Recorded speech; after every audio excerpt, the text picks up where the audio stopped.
Hey everyone, Nathan here, president of Saybrook University. Welcome to another episode of Saybrook Insights. I'm not sure about you, but I can say that opening any news app on my phone these days offers up a full menu of dread. It's a dangerous question to ask, but it always comes to mind for me when perusing articles, that dread feeling. What else can possibly go wrong? That morning was no different, although instead of national or state chaos, it was local. The Smithfield factory pork processing plant here in Los Angeles announced its closure in a few weeks. Employing numerous Angelenos, the plant had come to symbolize for many of its workers a solid, albeit imperfect, means for making a living, with many counting on the plant to remain in existence until they retired. I mean, that's ideally what we think when we land a job. This was not to be the case, of course. The company cited onerous California state regulations, both current and future, as core to their decision. Feeding that narrative was recent legislation on how pigs were treated, resulting in a massive hit to their bottom line. They didn't change up their business model. So with all of those reasons, even still, my heart bled and still bleeds for these workers, hundreds impacted who in just a few weeks' time will be back in the market for work, many of whom have known Smithfield as their only work home. And I can sympathize with their sense of injustice. As companies more often than not speak of worker loyalty, those who gave it and give it were in their minds gifted with a pink slip.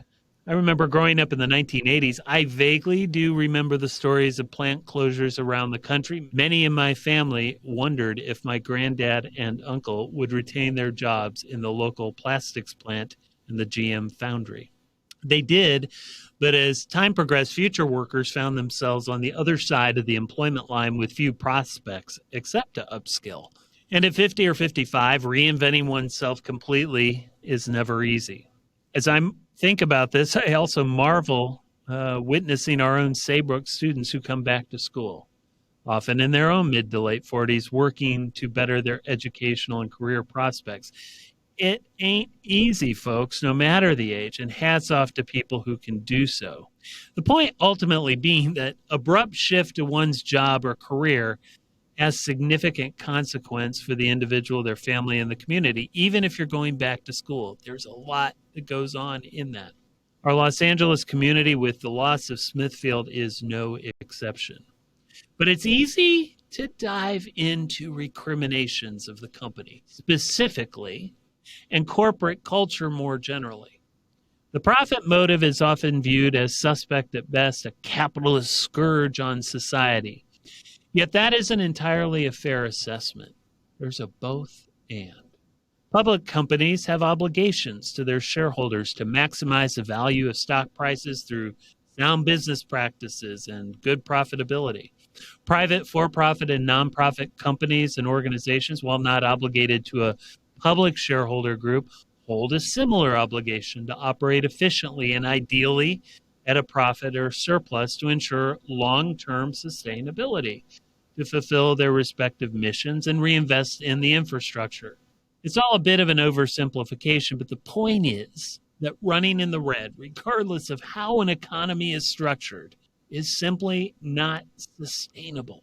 And we have the other major component here, and that's regulations and integrity. And while I often hear California is a hard state to do business in, and no doubt there can be challenges, this is true of any state, regulations exist for reasons beyond making the lives of organizations uncomfortable.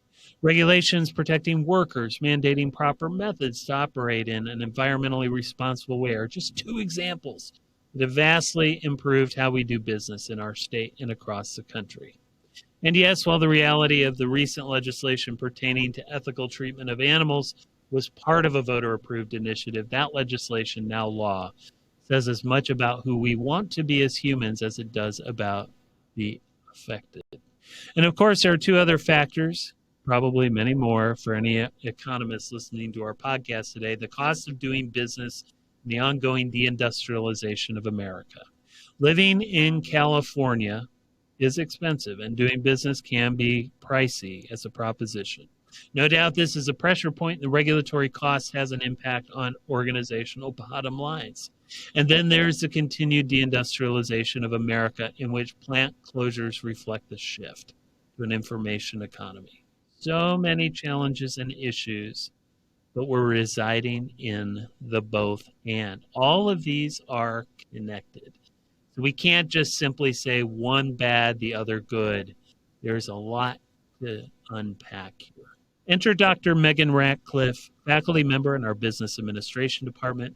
Megan's background in our org systems degree programs, along with her work in social justice issues, I expect will offer us fodder for interesting conversation on the state of affairs where business and society intersect, especially decision-making, leadership, and creating spaces for a more sustainable and humane world.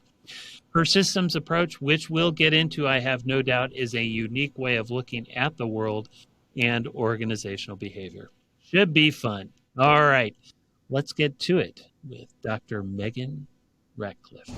Dr. Megan Ratcliffe, it is terrific to have you here on Saybrook Insights. Before we get started, I want to hear all about you, your personal history as it relates to org systems, your background, and how you landed at our esteemed institution.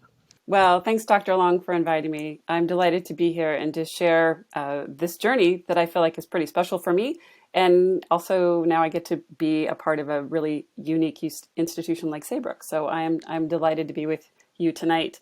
So my journey as far as systems, as far as organizations, as far as sort of my professional journey is woven in through many aspects of how people show up in the world.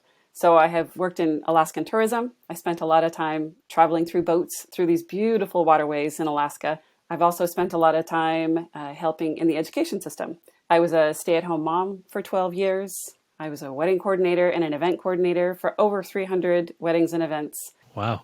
It was pretty special. What I started to notice through all of these diverse and really connected jobs is that they all had a theme. They all were helping people at the points in their life that they were typically at a transition, where they had a magical moment, or they had a really powerful moment, or they were really impacted by something that sort of perhaps took them by surprise, whether they saw a whale breach, whether they saw a glacier calve, which they had never seen before, whether they were part of a wedding party in a group that would never gather again for many reasons. I've been part of births and I've been part of deaths. I've helped young people cross the finish line at a track meet. And I have also helped students with special needs learn how to snowboard, even though I'm not that great of a snowboarder. So we fell down a lot together. So the special parts were really sort of marking moments that I think that humanity calls us to pay attention to. Those are the moments that are special. Those are what we work for. Those are ones that show our capacity for love. So in all of that, I was working in the Seattle Public School District, and I was doing a variety of jobs and looking for what was next. I had raised mostly my children. They were starting in high school and college, and a dear friend of mine sat me down because she had always heard, should I become a leader? Should I become a teacher? Should I become a principal? I was really conflicted, and I didn't know what to do. She placed me in front of her computer, and she said in a very warm and firm way, as a lot of great first grade teachers do, I want you to look at Saybrook. This is where I think you should go. She loved the humanistic commitment. She loved the centering of people, and really the philosophy of knowing that connection and relationship building was key to most all aspects of transformational change. So she placed me in front of her computer. She sat there until I finished the application, and I did. 5 years later, after I got my master's and doctorate at Saybrook. And so, yeah, here I am. That's fabulous. It's so terrific to have you, joining us, especially after your diverse set of experiences, your academic journey. What was the degree like when you went through the org systems degree programs? I mean, just kind of big picture, for students, especially thinking about grad school. Oh, gosh. When I started to take some of these courses, I realized how they resonated. I thought, systems thinking. I am a systems thinker. I try to step back and understand the greater picture and how things move in a flow. The infinity loop, I think, is one of my favorite visuals. And I love the rhythm of things because sometimes they're very intense and sometimes you need to take a pause. So when I started to hear some of these courses on culture, some of these courses on organizational thinking, on design thinking, how things work, the feedback loop system, that we are all part of a great feedback loop, it really all started to make sense. I did my coursework in the master's, and when I got done, I thought, well, I'm not done. I wanted to continue to learn, so I decided to go for the doctorate. And in the midst of a doctorate, the pandemic hit. And so many things shifted for everybody and all of us. And I had this great opportunity to shift my focus, which was on a small business, which is widely known. It was the Pike Place Market Fish Company, the ones that are pretty famous for throwing fish. They were going to be the focus of my work and understanding how people belong to really dynamic organizations. Well, then the pandemic hit and nobody was working. So I shifted my focus to a very fascinating, really inspirational and wonderful colleague who went to Saybrook, Tracy J., who was working on conversations to shift perspectives about racial identity and culture. So Tracy J. became the focus of my dissertation, and it was the most impactful body of work I could have been part of. I'm so thankful. It's funny how people talk about the silver linings of the pandemic. That was an incredible silver lining. What made that particularly transformational for you and probably for Tracy, I would imagine, that experience in general? What was unique about it? I had seen a picture of Tracy. She was in the midst of 100 women. Her method, her tool to encourage conversation about race and cultural identity had her centered in the midst of 100 women. And what caught me was that her face looked confident. She looked ready. She looked like she could guide this group through any difficult conversation. And this was prior to George Floyd being murdered. So this was in a time, and this was before the pandemic. And so I had invited her to come up to Seattle to see if we could replicate the whole experience. And in the midst of our planning, the world shut down due to the pandemic, and then it broke open with the murder of George Floyd. So we kept on. We did the virtual 100 Voices experience, and we had 70 women from Seattle that phoned in. And a lot of them were women that I had known. I'm from Seattle. I was born here. I was born 4 miles from where I live. And so a lot of these friends reached out to me and said, that was the most powerful diversity and equity conversation I've ever had. There wasn't an opportunity for people to call or respond to the questions. They had to listen. It was such an incredible listening experience. The day after that happened, I reached out to Tracy and I said, I'd like to have this be the focus of my dissertation. This feels like it matters. This is what I would like to spend my educational credential on. It was cool. She said she cried when I asked her, and I cried too. So it was a great moment. Like one of those moments again that was really pivotal, and I couldn't have planned it. So it was wonderful. And what a great alignment. I think I've heard the word synergy used more since I came to Saybrook than it ever before in my career. What a great synergy for all that to kind of come into play. I think you had mentioned that in a previous conversation we had, and I really liked how you put this, that anyone looking at your resume may not have seen all the interconnections and you yourself hadn't put them together until now you're looking back and going, it's a series of actual, not coincidences, but, intentional things that were happening. And Tracy J is one of them, one of those individuals that had such an impact, as well as that connection made so much meaning to your life. And that's very cool. I agree. You said it beautifully. I felt blessed. I felt at the right place at the right time. And then if I really were to look back, I think I've been blessed with that my whole life. So for those who are uninitiated, and by uninitiated, I mean all of us who aren't systems people, what is this systems thing of which you speak? So make it super accessible for the crowd of us who are like, what is it? We don't get it. Or I get it, but I think there's also nuance there. So I think it'd be really super instructive for our audience to understand what a systems mindset is. Okay, I'll speak from my perspective, and I'll try to start simple, and then we can broaden out for that. One thing that has helped me is the difference between a yes, but and a yes, and. So my former thinking was typically a yes, but. I would stand so confidently and righteously in what I thought I knew. And that happened in education, that thought was part of my thinking when I was standing on a boat giving all sorts of great information about the geography, geology, wildlife of Alaska. Well, as I realized, there is a both and. There's a yes and in all things. There is no one perspective. And to stand and pull back and see how the great feedback loops work in all things, whether it's nature, whether it's organizations, families, family groupings, community work, nonprofit work, I see it in so many aspects now. It's once you see it, you can't unsee it. What I used to think of myself as a contrarian, I used to think that every time someone would really place themselves prominently in one area of thinking, I would automatically pull back. And I thought that I was just being sort of a pest. But now what I realized is I was trying to look for the other side. I was trying to look for a perspective that perhaps was present but not being expressed. So there's much more technical ways to say it, but the both and is so critical. And I feel like life is calling us to have both and. We are being challenged a lot to move beyond binary in so many ways. Young people are showing us that in lots of different areas of their life, where it doesn't have to be so either prescripted or so boxed or so definable.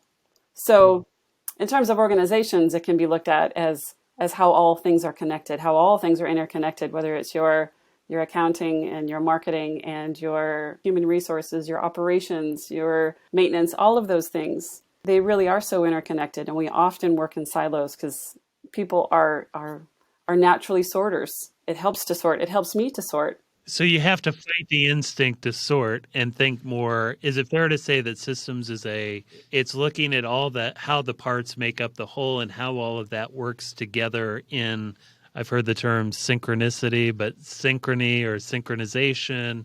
Is that fair to say? Is there more nuance to it than that? I think that's fair to say. I think a lot of the synchronicity might be hard to see unless you're looking for it. I'm trying to look sometimes where, my head is down and people, metaphorically, people see the top of my head because I'm working hard to just get my own initiatives done. And then I put my head perhaps at level and I start to see a little bit more of what is in my context. And what I feel like we're being asked to do is put the head up and really see the whole of it. Sometimes we can't feel the rhythm. Sometimes we can't hear it. I've got this great image of, if you've ever heard of the murmuration of birds, and when the lead bird, who is not the same bird all the time, will indicate that it's time to make a change. They'll make a series of clicks. That lead bird then guides the turn. But then another one will take that lead and then make the click, and then they'll guide that turn. And when you watch it, it seems so flawless. It seems beautiful. But you know that it's just a very complex, intricate system. And we are all complex, intricate systems. And we simplify it. And so it's a conundrum for me for sure, because it's hard to explain to people in ways that make them feel, oh, that makes sense. And yes, I can still contribute. And I can also put that on the shelf and I don't have to have my brain continually spin, what part of this system am I in? And where do I fit? You described that really well, and I love the analogy with the birds. When you brought up the term, I was like, I don't know that. And then I'm like, right. I remember seeing that on a nature documentary at one point and being so profoundly impressed about how each member of the flock takes on that role in different ways, but there's a whole complex approach to who takes what and when and all that. So very interesting. Yeah, I really appreciate you bringing that in. So, with business, so for all those who don't know, Saybrook University has a business administration program, an MBA and a DBA, a master's in business administration and a doctorate in business as well. Systems plays a role in how we think about business. I know that much. And how we look at kind of the not only the big world, but also the focus of our organizations and missions, et cetera, and how it all interrelates. And from your perspective that you just provided us with, where you're looking at all the component parts, how can a systems perspective really help a business leader or a group of executives or a collective of workers improve their business? I mean, what are the relationships there that you think would be tangible for folks to understand on that front? What a big question. I mean, that's like the $1 million question where people say, how can I do better? How can I make it? I would say the grander system that we have been bathed in and brought up in has got some struggles. That's the thing about systems. They serve the intended, how they were intended and built. So right now, the way that they've been built, they serve a smaller group. And if we're really trying to invite businesses to think more about people, more about purpose, more about the planet, whereas they have typically been focused on just profit, that's a hard ask. I believe at all different levels, it takes on a personal level you to understand your own values and see if they align with your professional values. And then you have to take those professional values and land in an organization and see if those align. And then you see if they align on a worldwide level or even maybe even a community level first. It's like a lot of what I believe is that we are being tasked is to do a lot of personal work first to see how much are we committed to making change, to changing our own behavior. Because I believe what happens is we are typically aspirationally looking for things that are better, but the reality is really hard to get there.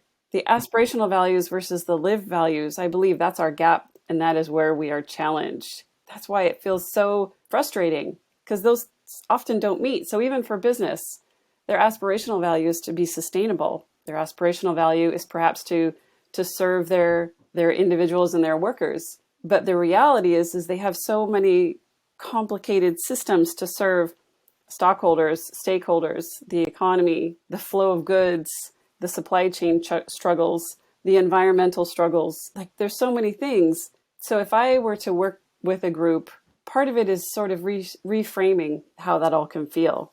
And I feel like it's in every environment. It's in the education system. It's in the healthcare system. It's in the tourism sector. Like the great thing is that no one's going through it alone. And we're all being asked, personally and professionally, to think about it. It's easy to then put it on the shelf because it's overwhelming and it feels fatiguing and you want to give up and you want what used to feel like normal. But normal isn't a great place either. Normal was bound to get us to this place where we are going to be asked not what we need, but what is needed.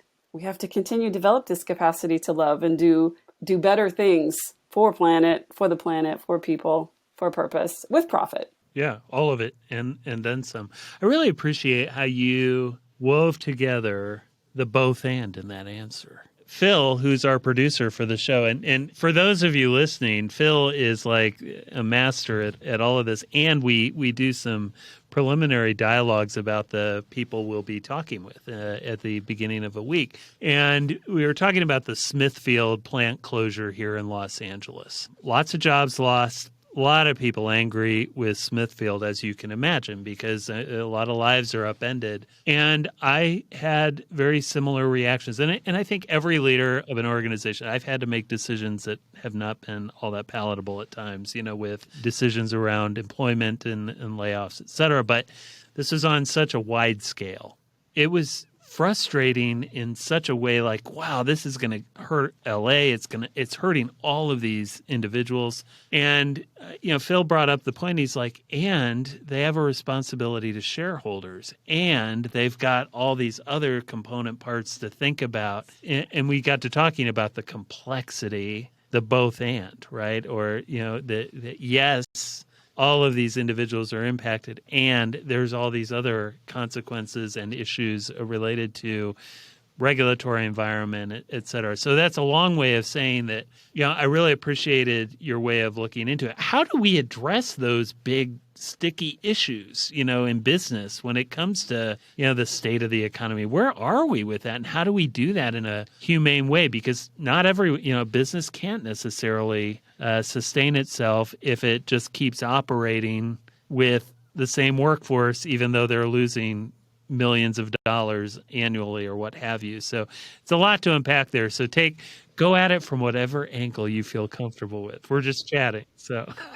well, I guess what I would first say is maybe there's no answers. And maybe all of these different problems that we come up with, and we're like, okay, how do we, that is a familiar place that I've had to sort of suspend and say, okay, what if I took out how do we? And then I thought, well, when we try this, or so it doesn't appear like we are going to land on a platform that's got an answer, but we're actually joining a journey that's going to have many iterations. I know I frustrate sometimes the people around me because they're looking for some concrete. And there's been so many thoughtful, smart, brilliant, compassionate people who've put their heads together. And through all of that action, they land with something that you just said, which was a major impactful closure where people lose lives, they lose jobs. And for a series of actions, it led them to that place. And there's probably no one answer that would have prevented it. Maybe a series of answers, but all of these combinations bring us to a place of discomfort and uncertainty and doubt.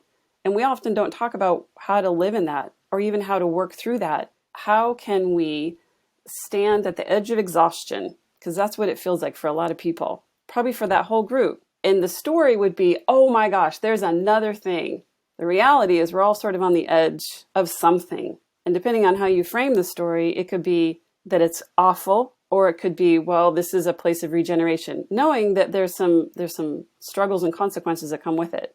Not This is not to dismiss any of it, but it's sort of, the pandemic was a great demonstration of what was really hard. And then when people started to say some of the things that were of a benefit, granted, this doesn't, like I said, dismiss how it really landed on, it landed disproportionately for sure. And it is not okay to sort of, swap stories and see who's got the best coming out of the pandemic. But there were some things I was struck myself with how quiet Seattle became because the traffic was less. Right. I started to, the animals that started to rebound. So how the earth rebounded without our constant impact. So I guess my thought is, like, how do we sit in discomfort together? We've never talked about that at board meetings. It is really just driven by, how is this successful? And I think maybe it's going to be a while before people can actually say that and sit in it, because there's a lot of hard topics out there dealing with, climate change, dealing with racism, dealing with systems that just don't serve everybody. And we try to be a humanistic organization. We try to center people. And that in itself is really challenging to stand in when the system is not built that way. We have to almost wave the flag, continue to wave the flag and say, no, people are important. That's why this is important. We should try to look at it this way. So that's all over the board. How about that? There's no answer. I think that it's a great problem to sit in. And I think if we can be in some great problems to sit in and know, like, here's the reality is, I don't feel like I know much anymore. And I just completed my doctorate. I feel like I knew less than when I was 16. But maybe that's a great thing. Maybe that's the inverse of what I've always thought. It broke a mental model where I thought, gosh, if I get this, I will be prestigious. I will know everything. I'll be able to tell people what to do. And it's the reverse of that. But that actually is a more nourishing place to be, I think, for me and for people. Absolutely, I agree. My doctoral advisor back in grad school, he often reminded us all, and definitely reminded me during the dissertation. He's like, the more you know, the less you know. The more you think you know, the less you actually do know. And I'm like, that's crazy making. I can't think like at the time, right? And the older I get, the more that language, that wisdom really sets in, as it's beautiful, because you come at it, leadership or whether it's work or home, with a greater sense of humility, and also a sense of, I don't have all the answers, and we're going to have to figure this out together. And I really like how you put that, and I think it's okay to not know. And just because you get a doctorate, everyone, doesn't mean you walk into the table or to the table knowing everything. In fact, you're kind of like, actually, we don't know. Yeah, I feel in that way. I worked in a trade high school for the last couple of years as I was finishing the doctorate. And I got to be in a construction class and a gaming class and the nursing class and a medical assisting and maritime class. I got to be with kids that were learning. What was great was this sort of reverse mentoring. I just put all of what I used to think on the table, and I tried to hear what they were saying and learn how they were feeling. These students were in their traditional high school, but then they left midway and then they joined these trade school programs, so they could get a skill, so they could actually focus on something that they were interested in. And I was really trying to see sort of what motivated them and how they felt confident and when they didn't feel confident. And, most people are looking for someone just to validate and say, you got this. There were so many times. And I am in none of those fields were my expertise. But they would come and we would sit and we'd problem solve together. I didn't have any answer. But they would say that they would express what was uncertain. And I'd say, you got this. We'll just keep going until we can't go any further. And then they started to say it to me as well. So it was a great partnership. And it reminded me that this whole life, we're all like walking each other somewhere. Man, that's pretty heavy, in a good way. I love it. And it seems like so many of the lessons you're getting are, from people who are as far away from a graduate degree as like middle schoolers and community members who are doing the work and doing great things in life, but just on a different path. It's so cool. And I think that's what really draws me to folks like yourself and Saybrokians, is there's this sense that, hey, we're doing this and we're in this together. I love it. And like, let's explore and have that sense of curiosity about life and where we're headed. That's pretty awesome.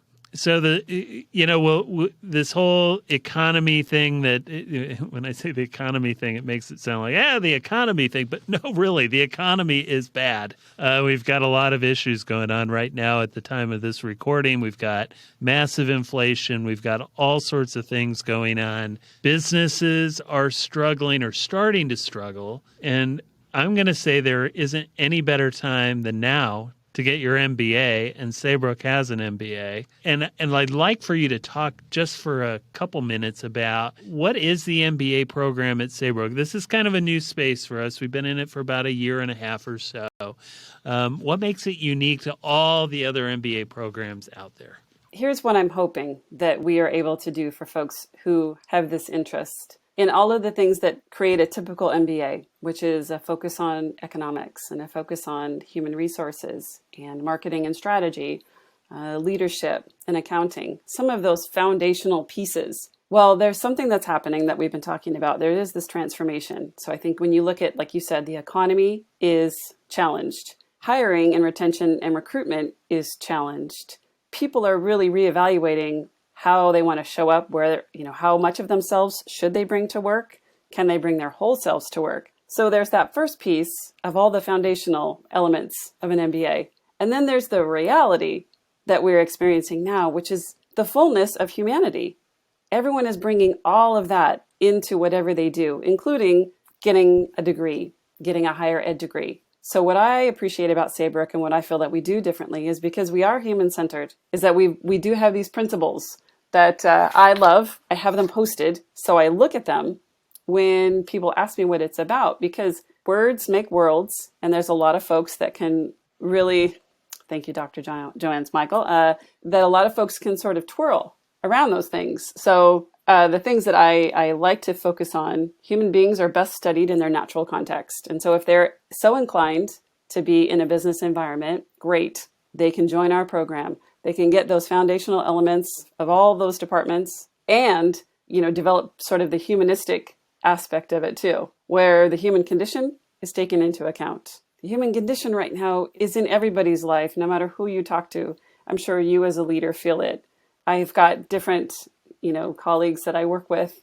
They all feel it. No one is really just this wonderful, well, I'm not even going to say wonderful. No one is really cut and dried anymore. There's not a lot of uniformity. Everyone's got these incredibly diverse things that they're bringing into the table. So what I believe that our MBA offers is an acknowledgement of how important and powerful that is, and how we're going to have to lead with it when we go into organizations. So if we center humans within economics, if we center people within HR, if we understand how accounting really affects those people conditions, I don't know that any other MBAs that I've looked at do that. I don't think they really center people at the core of all that work.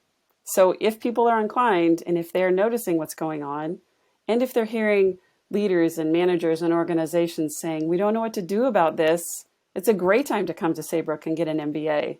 It's a fast program. It's a new program. It's nimble.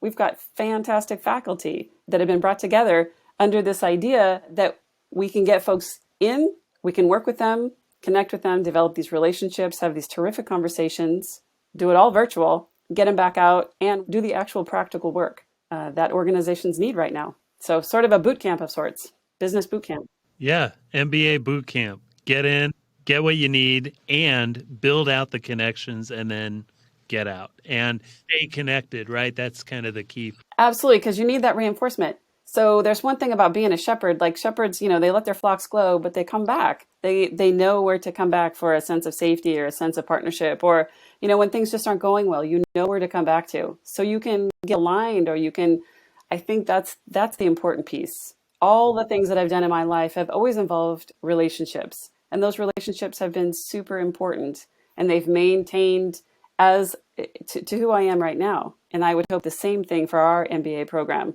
It's not that once you were done, you were cut loose and off you go. No, people need that. They need the nourishment of saying, nope, you're on the right track, because we are unique. It is really hard sometimes to be different than what everyone else is doing. But there is something very special about that. And how cool. Like, the world is transforming, and we're a little ahead of that.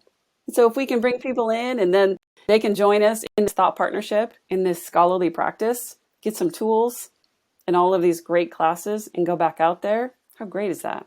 I love it. And I think, we talk about sustainability. We're not going to get into that too much today. Dr. Chess, your department chair, discussed this at some length in our last episode, but I'm really impressed at how you frame this around it is about people. And I think for those of you who are in business who may assess or assert that, well, it's always about the people. I think we all have started. We at Saybrook and elsewhere have assessed the business environment. I think largely is hoping for better education around people, soft skills development, not just soft skills, because what does that ultimately mean? Those should all be skills that we have in business, but how we relate to one another and how we can, even in the hard decisions that have to be made, how do we center people in that dialogue, in those actions that we have to take? I really appreciate how you frame that. I think that was terrific. All right, so I've just got another couple questions for you. You've really done a terrific job, in framing so much of this from your vantage point. So, two fairly quick takes on these questions. You ready? Ready. What does humanistic mean to you? For me, it's the wholeness of people in all parts. In my life as a mom, in my life as a professional, in my life as a student, as a learner. I also started to think about how we are responding to the call of changing the way we do things. How do we center people? How do we include that? But to your point before, when you said we've talked about it and there's a lot of like, yeah, we've been there before. We actually haven't. We say it. It's an aspiration, but the reality hasn't proved very successful. And we can see that because there's a lot of folks that are frustrated that they've been left out. So if we are really going to work on it, there's probably has to be a disequilibrium, if that would be the word I would use, like where some of us have to step back and take a pause to allow others to catch up or to join. And so humanistic is a word that's going to mean different things to different people. So for some people, it'll be very simple. It means that we'll think about humanity. But gosh, humanity is just this wild and wonderful, diverse, hard to describe term, because depending on how you come to it, it will determine sort of how you act in the world. I think we're watching all of these actions in the world. Some have no answer. Some, I shake my head and they might think that they're being humanistic and I don't. So I do believe that there's a calling right now that's asking us to align, like, at our core, how do we look out for each other? How do we look out for the world? I appreciate how complex people are, and they've got incredible potential. So this idea of potential and how they contribute and how they feel, like I said about the students, when they wobble, there are ways to say you can do this or we can do this.